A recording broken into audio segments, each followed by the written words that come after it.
नमस्कार दोस्तों, मैं नीतीश कुमार एसएससी वायरस में आपका स्वागत करता हूं। आज के इस वीडियो में हम ऑलीवुड के लाइव मॉक का सॉल्यूशन करेंगे। ये फेब 9 7 PM तक एक्टिव है। यहाँ पे हम हिंदी एंड इंग्लिश दोनों लैंग्वेज में क्वेश्चन को आपको दिखाएंगे, उसके बाद सॉल्व करेंगे। चलिए शुरुआत करते हैं मॉक अटेम्प्ट करने।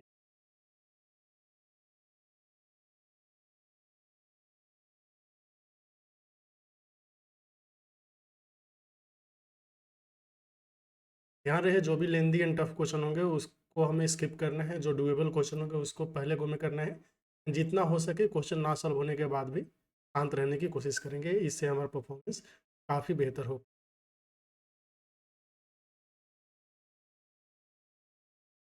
थोड़ा सा एडजस्टमेंट करना पड़ेगा ताकि क्वेश्चन दिखे रिकॉर्डिंग में।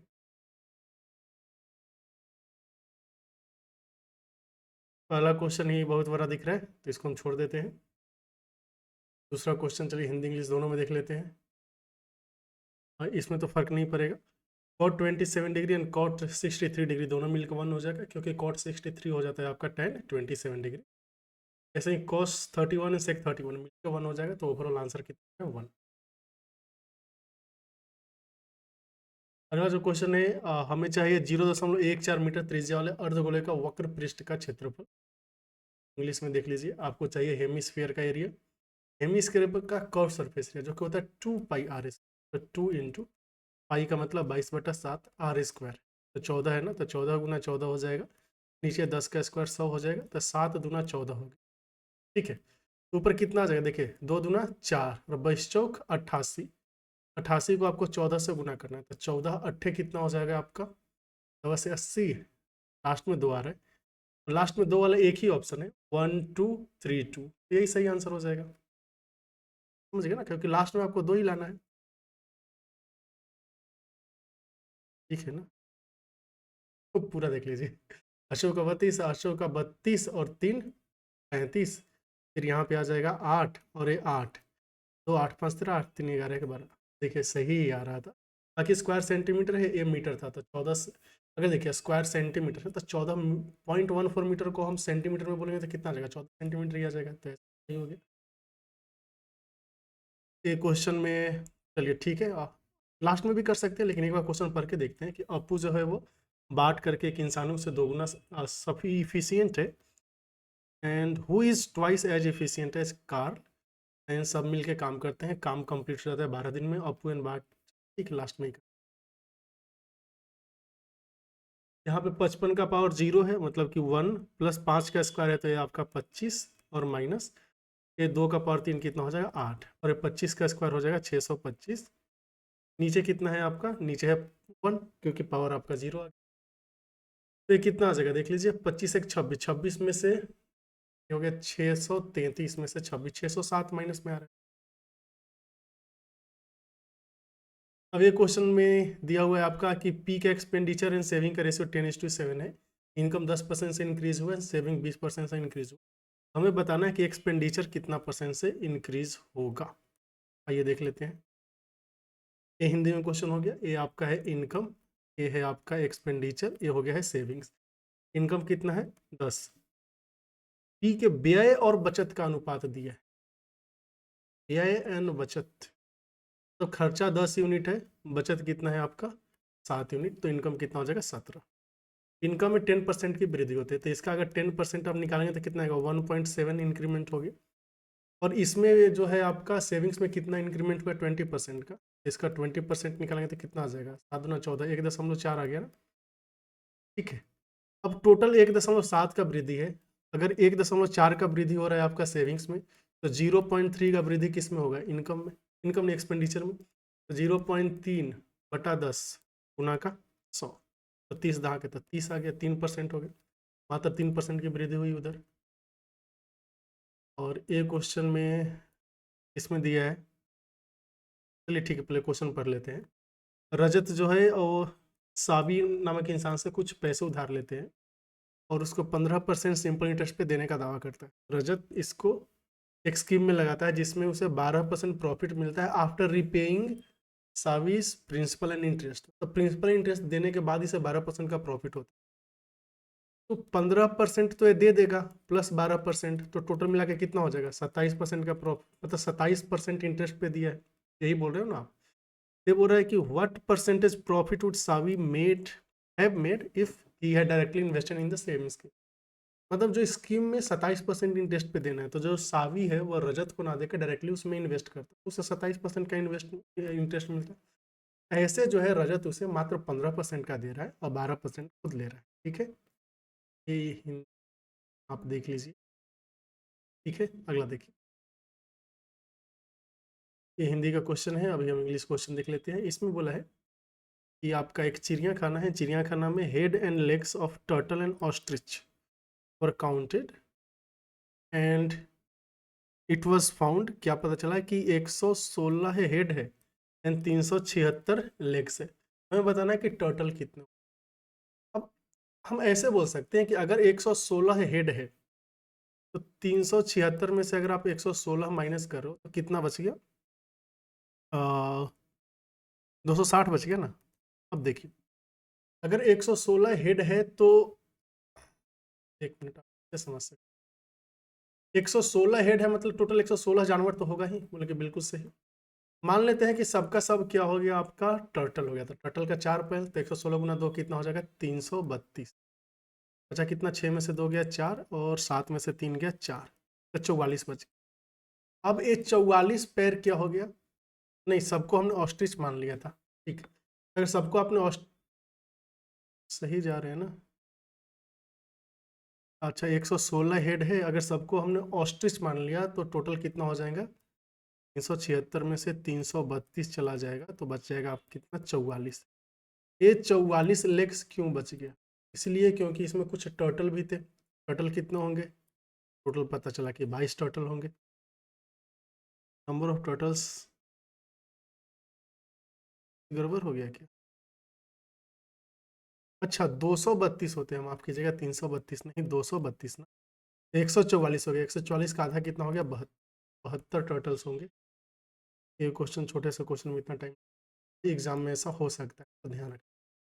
एक किताब जो है 2 सेलर से पास होता है, पहला उसे 22% के प्रॉफिट में बेचता है and finally sold at total profit of 22%। तो 2 सेलर के होने के बाद जो फाइनल प्रॉफिट ऑफ 22% का होगा, पहला 13% पे बेचता है, तो हमें बताना है कि दूसरा सेलर कितने पे बेचे। हमें पता है कि जो इफेक्टिव है, हिंदी में आप देख लीजिए, जो इफेक्टिव प्रॉफिट होगा वो क्या होगा, अगर एक एक्स है दूसरा वाई है तो X plus Y plus X Y by 100 होगा, यही ना। हमें पता चल गया कि पहले जगह पे 13 मिला है, दूसरे जगह पे एक्स मान लीजिए, तो 13 प्लस एक्स प्लस ये 13 एक्स बटा 100, इसी का वैल्यू कितना है, 22 आ रहा है ओवरऑल।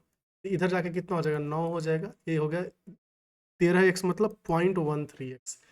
तो अगर x में से 0.13 चलेगा तो 0.87x, इसका वैल्यू कितना आ गया, 9। तो आप देख लीजिए 900 जो है ना, 900 को 87 से डिवाइड करना है। तो सबसे पहले बात, 9 से 329 बार में, 3 से 300 बार में, तो जो 300 है ना, इसको आपको, सही जा रहे हैं ना, हाँ, 29 या 87 ठीक तो है, 29 से भाग देना पड़ेगा। ये गड़बड़ कैसे आ गया, ओ सॉरी, इन दोनों को ऐड करना है, माफ़ कीजिएगा, हमने सब्ट्रैक्ट कर दिया। तो 1.13 बचेगा ना, ये 1.13x कितना आ गया। ये जो 900 है ना, 900 को 113 से भाग दीजिए, 13 सत्ते 91 हो जाएगा। 7 बार में करेंगे तो कितना आ जाएगा, 7 से 13 सत्ते 91, और ये 791 आ गया ना।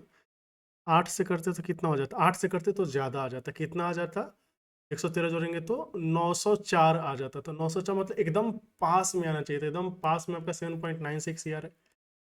वेरीफाई करने के लिए यहाँ पे एक और कैलकुलेशन कर सकते हैं। 10 में से 1 गया 9, 9 में से 9 गया 0, और 8 में से 7 गया 1, फिर यहाँ पे 0 आ जाएगा, 10 9 बार में देखिए, और 13वां 17 से, और यहाँ पे कितना आ जाएगा, अच्छा 9 तिया 27, 9 2 11 और 9 2 11, 1 मिनट ज़्यादा आ गया क्या, 10 में से 1 9, 8 में 7 गया इतना, 9 तिया 27, 9 2 11 और 9 1 10, तो 1017 ही आ रहा है, 1090 वहाँ पे, तो 7.96 यहाँ से। अगला है, वो सबसे छोटी संख्या कौन सी है जिसमें अगर 999 जोड़ा जाए तो जो रिजल्ट होगा वो 15 से पूर्णतः विभाजित होगा। 15 से डिविजिबल होना चाहिए, मतलब 5 और 3 दोनों से डिविजिबल होना चाहिए। 5 से डिविजिबल होने के लिए जो यूनिट डिजिट है वो 0 या 5 होना चाहिए। 3 से डिविजिबल होने के लिए जो सम है वो आपका क्या होना चाहिए, 3 से डिविजिबल होना चाहिए। ये जो संख्या है ऑलरेडी 3 से डिविजिबल है, तो जो हम ऐड करेंगे वो भी 3 से डिविजिबल होना चाहिए। 3 से डिविजिबल एक ही संख्या है 6, मतलब 6 ऐड करना पड़ेगा, और 6 ऐड करने पे यूनिट डिजिट 5 हो भी जा रहा है, इसलिए सही उत्तर आ जाएगा। अगला जो है वो बोलता है कि k का मान ज्ञात कीजिए, इसमें क्या है, इनफाइनाइटली मेनी सोल्यूशन होना चाहिए, ये हिंदी क्वेश्चन होगा। अनंत सोल्यूशन के लिए x का जो कोफिशिएंट है उसका रेशियो 7/3 यह बराबर होना चाहिए y के रेशियो के, और ये बराबर होना चाहिए आपका इसके रेशियो के, कांस्टेंट के रेशियो के। देखिए यहाँ पे अगर हम देखें तो 7/3 और 35/27 होगा ना, तो 5 7 35,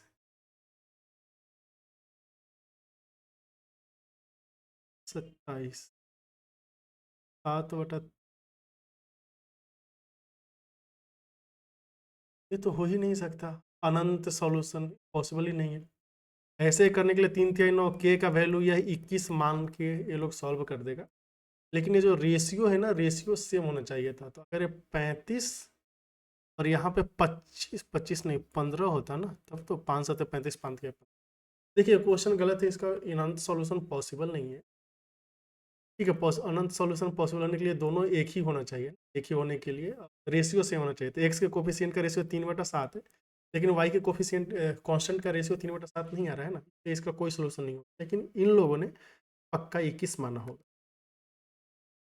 अच्छा ये क्वेश्चन है, इसमें टोटल लोग जो जूझ आ रहे हैं और नीचे इसका रेशियो दिया हुआ है, निकालना क्या है। यहाँ पे बोला total number of female visited on Wednesday exceeds total number of female visited on Monday by x, then value of x is what percent of 160। हमें वेंसडे एंड मंडे को फीमेल वाला चेक करना, ठीक। ध्यान दे वेंसडे एंड मंडे को, Wednesday को total कितना गया है 420, एंड मंडे को कितना है 480, यही ना, 420 एंड 480, वेंसडे एंड मंडे ही चाहिए था, ठीक। तो 420 था आपका वेंसडे को, एंड 480 कितना था मंडे को। हमें चाहिए फीमेल, तो वेंसडे को मेल एंड फीमेल का जो रेशियो है 7:5 है, तो इसका 5, अच्छा मंडे को 7:5 है ना, तो 5/12वां हिस्सा जो है ये क्या है, फीमेल है। तो बच्चों 48, टोटल 200 महिलाएं हो गई। एंड अगर वेंसडे को देखें तो 3/7 ना, तो 4/7 हो गया, तो ये 60 बार में गए, टोटल हो गया 240। इसका जो डिफरेंस है कितना रहा है 40। अभी बताना 160 का कितना परसेंट है 40, तो 25% 160 का हो जाएगा 40, तो सही उत्तर आ जाएगा ऑप्शन नंबर। समझ गए, ये अगला क्वेश्चन देखेंगे। अच्छा इसका वैल्यू दिया है, हमें बताना है कौन सा कथन सही है। तो देखिए 100 का पावर है, तो इसको हम 10 का पावर लिख लेंगे, ऊपर चला जाएगा 2, तो 2 दूना 4x + 12, इधर 10 का पावर 3 है, तो आ जाएगा 10 का पावर 3y, दोनों पावर बराबर होने चाहिए। तो 4x + 12 का वैल्यू होना चाहिए 3y, तो y का वैल्यू कितना आ रहा है 4x + 12/3, 4x + 12/3। अब ये क्वेश्चन क्या क्या दिया हुआ है, चलिए इसको लास्ट में करेंगे। ठीक है, अगला क्वेश्चन देखिए, इसमें पी क्यू आर एस एक साइक्लिक क्वाड्रिलेटरल है, पी क्यू डायमीटर है, पी क्यू आर एस एक साइक्लिक क्वाड्रिलेटरल हो गया, पी क्यू क्या हो गया डायमीटर। अब पहले हिंदी में भी आप देख लीजिए, क्वेश्चन देख लिया आपने, चलो अंग्रेजी कर लेते हैं। पी क्यू डायमीटर है तो बीच में सेंटर कहीं होगा, और P Q R S P S R, तो आर इधर होगा, एस इधर कहीं होगा, ए आर हो गया, ए एस हो गया। क्वेश्चन में दिया पी एस आर का वैल्यू है 110 डिग्री, ये एंगल हो गया 110 डिग्री। हमें बताना है Q P R, Q P R मतलब ए वाला एंगल कितना होगा। देखिए यहाँ पे एंगल 90 डिग्री होगा, क्योंकि एंगल इन सेमी सर्कल 90 होता है। 110 है तो ये कितना होना चाहिए 70, ऑपोजिट एंगल का सम होना चाहिए 180 डिग्री साइक्लिक क्वाड्रिलेटरल में, ये 70 है तो इसको कितना होना पड़ेगा 20 डिग्री। सही उत्तर इसका आ रहा है 20 डिग्री। समझ गए। अच्छा ये क्वेश्चन दिया हुआ है कि A M and B M का value, A M and B M का वैल्यू 11 एंड 11 दिया है, ए एंड बी सेंटर है। अगर ए एंड बी सेंटर है तो ए बी का वैल्यू भी कितना हो जाएगा 11, निकालना क्या है एम एन। ये जो एम एन है ध्यान दीजिए ये परपेंडिकुलर हो जाएगा, इसका नाम पी रखेंगे तो, क्योंकि जो कॉमन कॉर्ड होता है ये सेंटर को ज्वाइन करने वाले लाइन पे परपेंडिकुलर होता है, उसका परपेंडिकुलर बाइसेक्टर हो जाएगा, ए बी एम एन का परपेंडिकुलर बाइसेक्टर हो जाएगा। तो ये जो एम एन है ना दोस्त, ये 2 टाइम्स एम पी हो जाएगा। एम पी क्या है, एक इक्विलेटरल ट्रायंगल का हाइट, रेक्टेंगल का हाइट कितना होता है √3/2a, ए का वैल्यू 11 है तो 2 से 2 चला गया, 11√3 इस क्वेश्चन का सही उत्तर आना चाहिए। हो गया। वैसे आप हिंदी में भी इस क्वेश्चन को लीजिए, आगे चलेंगे। अगला सवाल है आपका कि ए एंड बी जो है 1400 मीटर लंबे वृत्ताकार ट्रैक पे दौड़ रहे हैं। ए की चाल 37 मीटर पर सेकंड है, बी की चाल 22 मीटर पर सेकंड है। वे समान समय पर समान बिंदु से समान दिशा में चलना चाहते हैं, कितने देर बाद वो पहली बार मिले। इंग्लिश में क्वेश्चन हो गया। तो ये सर्कल है एंड दो लोग हैं ए एंड बी, दोनों सेम डायरेक्शन में जा रहे हैं, कितने देर बाद मिलेंगे। देखिए एक का रफ्तार है 37 मीटर पर सेकेंड एंड दूसरे का रफ्तार है आपका 27 मीटर पर सेकेंड। इनका जो डिफरेंस है मतलब ये बेसिकली भी रिलेटिव होगा, क्योंकि दोनों सेम डायरेक्शन में जा रहे हैं तो रिलेटिव स्पीड माइनस होता है। ये आपका है 10 मीटर पर सेकेंड। तो जब ए एंड बी के बीच की दूरी, ये जो दूरी है यह ट्रैक के लेंथ के बराबर हो जाएगी, तब वो आपस में मिलेंगे। ट्रैक का लेंथ कितना है 1400 मीटर। तो टाइम कितना लगेगा 10 मीटर पर सेकंड की रफ्तार से 1400 मीटर, 140 सेकंड लगेगा। 140 सेकंड से उत्तर आ जाएगा ऑप्शन नंबर सी। इसे शायद एक क्वेश्चन हम दिखाया। ठीक है, अगला देखिए। अगला ये सवाल है पी क्यू आर का रेशियो दिया, हमें ये वैल्यू निकाल। इसमें कोई दिक्कत नहीं है, पी का वैल्यू 17 मान लेंगे। तो 17 दूना 34 प्लस आर का वैल्यू कितना है 12। पी माइनस आर, 17 में से 12 गया 5, 2q मतलब 13 दूना 26 प्लस आर का वैल्यू कितना है 12। 34 12 कितना हो गया 46, और यहाँ पे आ गया 5 और ये कितना हो गया 38। 40 5 38 सही उत्तर है ऑप्शन नंबर डी। इसको भी हम लास्ट के लिए छोड़ सकते हैं। ठीक है, कोई दिक्कत नहीं, टेंशन नहीं लेना है। Angle of elevation of top of ladder from a point on a ground which is 10 metre away from the foot of ladder is 60 degree. देखिए ये लैडर है और ये है आपका 60 degree. Angle of elevation top का डिस्टेंस है 10 metre. हमें बताना है लेडर का लेंथ कितना होगा। जाहिर सी बात है लेडर का लेंथ हो जाएगा 10√3। सही आंसर ऑप्शन डी। ठीक है, ठीक है। अच्छा, इसको हमने इंग्लिश में हिंदी में नहीं दिखाया ना, देख लीजिए क्वेश्चन। अगला क्वेश्चन पे आते हैं। इस क्वेश्चन में हमें इसका वैल्यू निकालना है, तो आप आराम से कर सकते हैं। साइन बाई कॉस कितना हो जाएगा 10, ये आ गया 10 स्क्वायर ए। अच्छा आंसर 0 आ जाएगा। माइनस साइन स्क्वायर ए, और ये माइनस आ रहा है आपका साइन स्क्वायर ए टेन स्क्वायर। ये टेन स्क्वायर ए माइनस साइन स्क्वायर ए का वैल्यू हो जाता है टेन स्क्वायर ए साइन स्क्वायर ए, और माइनस कर रहे हैं सेम चीज़, तो आंसर आ जाएगा 0, जो कि ऑप्शन नंबर सी। आप इसमें क्या कर सकते हैं, ए का कोई वैल्यू भी पुट कर सकते हैं। जैसे ए का वैल्यू ने 45 डिग्री पुट कर, यहाँ से आ जाएगा 1, माइनस ये आ जाएगा 1/2, और यहाँ पे भी आ जाएगा 1/2। यहाँ से भी आंसर आ गया। 72 में है कि एक कक्षा है, इसमें विद्यार्थियों की संख्या 96 है। ठीक है, हिंदी वाले ने क्वेश्चन देख लिया, इंग्लिश वाले देखिए। ज़्यादातर लोग बोलेंगे इस सर इंग्लिश में क्वेश्चन को दिखाइए। तो टोटल 96 स्टूडेंट है, इसमें से 31 1/3 मतलब 1/3 लड़के हैं, बाकी लड़कियां हैं, तो 2/3 लड़कियां होती। Average score of average score in science तो बॉयज़ जो है उस 66/2/3 ज़्यादा है लड़कियों से। अगर टोटल एवरेज स्कोर 132 है, हमें बताना एवरेज स्कोर लड़कियों का क्या हो। ये बॉयज़ हो गए, ये गर्ल्स हो गए। नंबर्स के टर्म में देखें तो लड़के 1/3 है, तो 1 है तो बाकी 2/3 लड़कियां। नंबर्स के अच्छा ए है नंबर ऑफ स्टूडेंट्स एंड यहाँ पे मार्क्स, एवरेज मार्क्स के टर्म में देखें 66/2/3 का मतलब होता है 2/3। इतना ज़्यादा है लड़कियों से, तो लड़कियों का मार्क्स अगर 3 है तो इनका मार्क्स कितना हो जाएगा 5। आपको कन्फ्यूजन ना हो इसके लिए हमने 3x एंड 5x लिख दिया।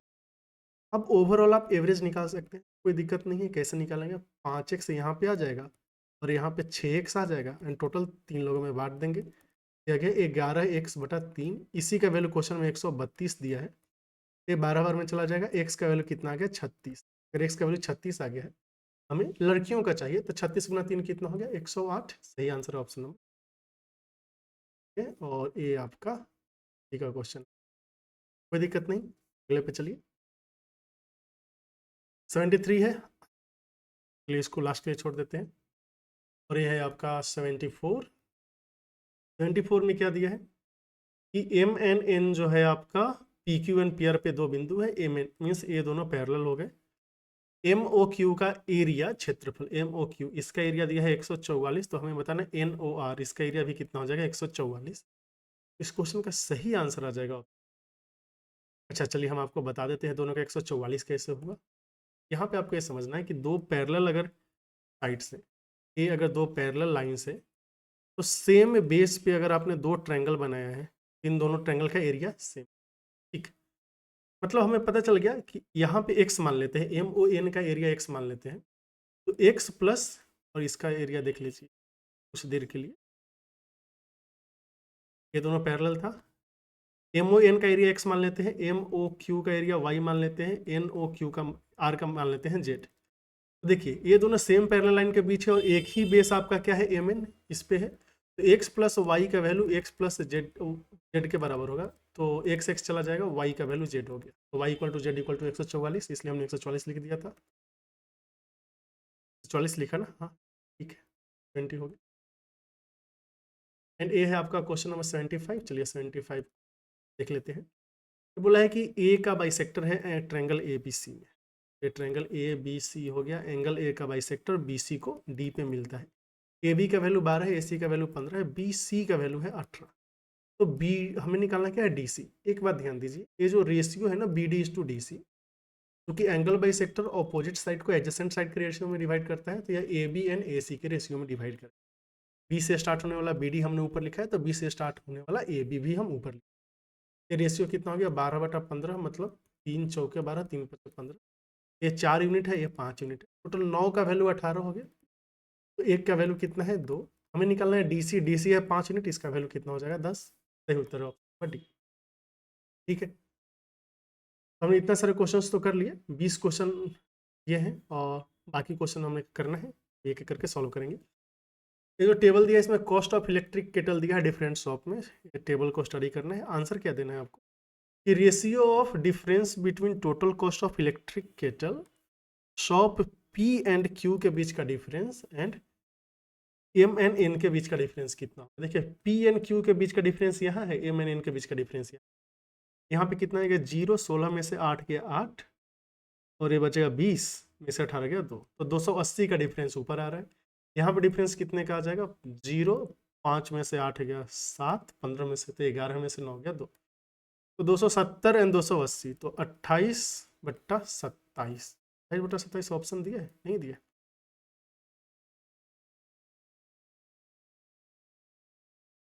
Difference between total cost of electric kettle, what is the ratio of difference between total cost of electric kettle on P to difference between total cost of M?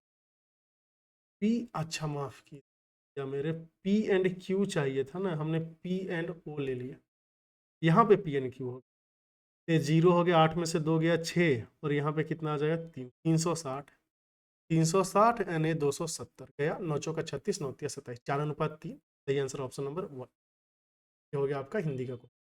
देखिए हमने जल्दीबाजी में question गलत पढ़ लिया था, यही चीज़ें तो अवॉइड करनी होती है एग्जाम में, छोटी छोटी गलतियाँ। 69 यहाँ पे आपको रेखा आरेख दिया हुआ है, जिसको हम लाइन ग्राफ भी बोलते हैं। एंड हमें चाहिए क्या average production of cotton in state L during 2013 से 2016। 13 से 16 एल है आपका ब्लू वाला, ए है 13, 14, 15 एंड 16, सब जोड़ के 4 से भाग देना है, तो 4 2 6 6 12 4 16, 4 2 6 6 12 4 16, फिर 2 7 9 5 14 4 18, 9 5 14 4 18 1 19, इसको 4 से भाग देंगे, 4 चौका 16 और 4 9 36, ठीक है 49 आ रहा है, 49 ऑप्शन में है, हो गया सही उत्तर। देखिए हमने स्किप किया था लेकिन 2 क्वेश्चन हो गए हैं, जितना स्किप किया था। अभी अपने पास 3 क्वेश्चन गणित के बाकी है 64 में। चलिए ठीक है, इसको देखते हैं। क्वांटिटी ऑफ ईच मिक्सचर क्या है, liquid X, liquid Y and liquid Z, इन तीनों का क्वांटिटी को आपको ऐड कर देना, समझ गए। अभी क्वेश्चन में जो दिया है हमें बताने कि difference between quantity of Z in mixture B and mixture E. B and E में जेड का जो क्वांटिटी है उसका हमें डिफरेंस, बी किधर है ए वाला पार्ट, ई किधर है, ए वाला पार्ट।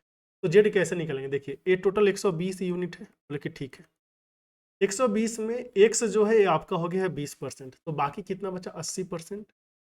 80% का मतलब हो गया 20 चौका 80, 20 25 100, 4/5वां हिस्सा। 4/5वां हिस्सा जो है वाई एंड जेड के बीच डिस्ट्रीब्यूट। इसमें वाई एंड जेड जो है 3:5 के रेशियो में बटे हुए हैं, मतलब 5 यूनिट वाई जेड है तो टोटल है 8 यूनिट। 5 से ये गया 4 दूना 8, 2 से 60 बार में। तो बी में टोटल है 60 यूनिट हो गया आपका क्या जेड। तो ये आते हैं ई में। ई में देखेंगे तो है आपका कितना 70 है, और इसका 80% इन लोगों में बटा हुआ है। 80% का मतलब 4/5वां हिस्सा, और इसमें जो है 7/8वां हिस्सा जेड है। 4 दूना 8, गया गया 7 से 49, एक 60 है और एक 49 है, तो इसके बीच का जो डिफरेंस है 11 लीटर होगा। सही आंसर ऑप्शन। ये क्वेश्चन अभी देख के बहुत दर्दनाक लग रहा था शुरू में। चलिए ये क्वेश्चन देख लेते हैं। इसमें क्या है कि अप्पू जो है वो ट्वाइस इफिशियंट है बाट से, जो ट्वाइस इफिशियंट है कार्ल से। ए हो गया, बी हो गया, सी हो गया। अगर हम इफिशियंसी देखें तो कार्ल का 1 है तो बाट का 2 होगा, एंड ए जो है अप्पू इनका हो जाएगा 4। सब मिलके काम करेंगे तो काम 12 दिन में कंप्लीट हो जाएगा। टोटल वर्क कितना हो जाएगा, 4 2 6 1 7, 12 गुना 7, 84 यूनिट टोटल काम होगा, तभी तो 12 दिन में कंप्लीट होगा। अब ये अप्पू एंड बाट ने मिलकर काम स्टार्ट किया, 8 दिन काम किया है। बाद में अप्पू को कार्ल ने रिप्लेस कर दी। ठीक है, तो देखिए 84 यूनिट काम करना था। अब कैसे कैसे काम किया इन लोगों ने, अप्पू एंड बाट मतलब 4 + 2, ये दोनों मिलकर कितने दिन काम कर रहे हैं, 8 दिन काम कर रहे हैं। ठीक है, इसके बाद अप्पू को कौन रिप्लेस कर दिया है, कार्ल ने रिप्लेस कर दिया। तो कार्ल का एफिशिएंसी 1 है, बाट का एफिशिएंसी 2 है। ये मिलके एंडेज मान लेते हैं कि काम कर। तो 4 2 6 8 चक्का 48, 48 इधर जाके 36 बचेगा ना। 36 का वैल्यू हो गया 3n, हेंस n का वैल्यू कितना हो गया 12। अभी देखिए जो सिनारियो है, हमें पैसे की बात हो रही है ना, ए हो गया, ए बी हो गया, ए सी हो गया।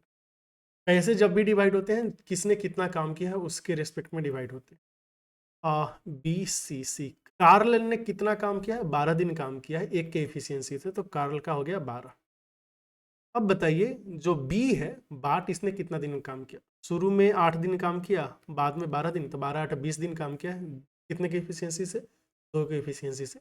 इनको मिलेंगे 40 यूनिट। बचा अप्पू, अप्पू ने 4 की एफिशिएंसी से 8 दिन काम किया है, तो इनको मिलेंगे 32 यूनिट। 4 से चल जाएगा ना सब, तो 4 8 32, 4 10 के 40, 4 3 12। अच्छा, तो हमें एक मिनट, हमें क्वेश्चन चाहिए क्या। अरे क्वेश्चन हमें चाहिए कि कितना और दिन चाहिए काम कंप्लीट होने के लिए, तो पैसे की बात ऐसे ही बोल दी। तो बस 12 दिन और चाहिए काम कंप्लीट होने के लिए। देखिए हम ऐसे ही क्वेश्चन सॉल्व कर रहे थे और बिना पढ़े हुए, तो इसको अवॉइड करना है। जैसे हमने गलती की आप गलती ना करें। अगला देखते हैं, ये हो गया। अब बचा क्वेश्चन नंबर 51, और ये इसका पहला क्वेश्चन था। सामान्यतः क्या होता है कि जब पहला ही क्वेश्चन आपसे सॉल्व ना हो तो आप पैनिक कर जाते हैं, लेकिन ये करना नहीं है क्योंकि टोटल 25 क्वेश्चन है, उसको स्किप करके बाकी के 24 पे ध्यान देंगे। अभी इस क्वेश्चन में आते हैं। आपने हिंदी का क्वेश्चन उम्मीद करते हैं देख लिया होगा। एक फ्रूट वेंडर है जो 80 केजी एप्पल लिया 21 रुपये प्रति केजी की दर से, और उस पे 200 जो है और स्पेंट ऑन कार्टेज, मतलब 200 जो है ले जाने में खर्चा हो गया है। उसने 50 केजी एप्पल जो है वह 12% के प्रॉफिट पे, 80% ऑफ रिमेनिंग स्टॉक 25% के प्रॉफिट पे, एंड जो बचा है उसका आधा 300% के प्रॉफिट पे बेचा है। तो बताना है कि बाकी के बचे हुए को कितने प्रॉफिट पे बेचा जाए कि ओवरऑल प्रॉफिट इनका 55%। तो अगर हम ध्यान से देखें तो 80 में से 50 केजी चला गया पहले, बचा कितना 30 केजी।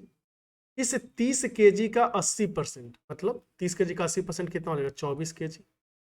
ठीक है, 50 24 74 केजी चला गया, बचा है कितना 6 केजी। इस 6 केजी का हाफ बचा कितना 3 केजी।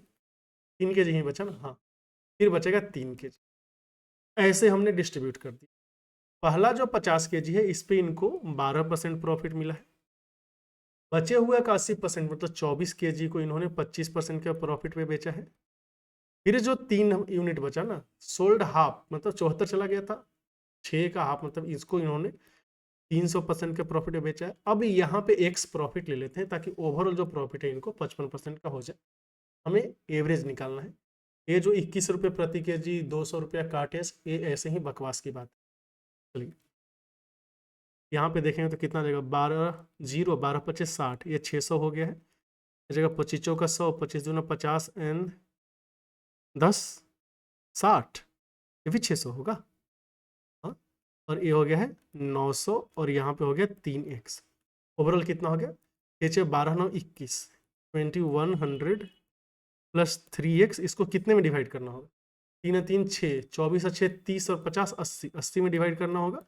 और यही वैल्यू कितना आ रहा है, 55। समझ गए। तो बस कोई दिक्कत नहीं है। 3x का वैल्यू कितना हो जाएगा, 0 8 5 40, और 8 5 40 4 44, 4400 में से आपको 2100 को माइनस करना होगा। सही जा रहे हैं ना।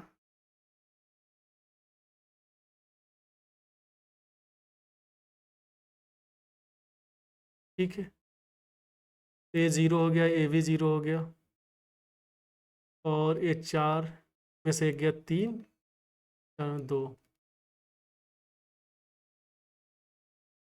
और x 3, 3 का वैल्यू कितना जाए, 6% है ना, तो मतलब 100 से भाग जाएगा ही। 3 सत्ते 21, 2 23.6, 7.67% आ रहा है। सही आंसर आएगा ऑप्शन नंबर। ठीक है, तो हमने सब क्वेश्चन कर लिए, एंड टाइम थोड़ा ज़्यादा लग गया, 31 मिनट के आसपास हो गया। आप कीजिए थोड़ा कम टाइम में करने के लिए, उम्मीद करते हैं आप कम टाइम में कर भी पाएंगे। चलिए हम सबमिट करके देखते हैं कि कितना क्वेश्चन हमने सॉल्व किया, नहीं कितना सही हुआ है सॉल्व। तो 25 का 25 कर लिया। यह है, हो गया है।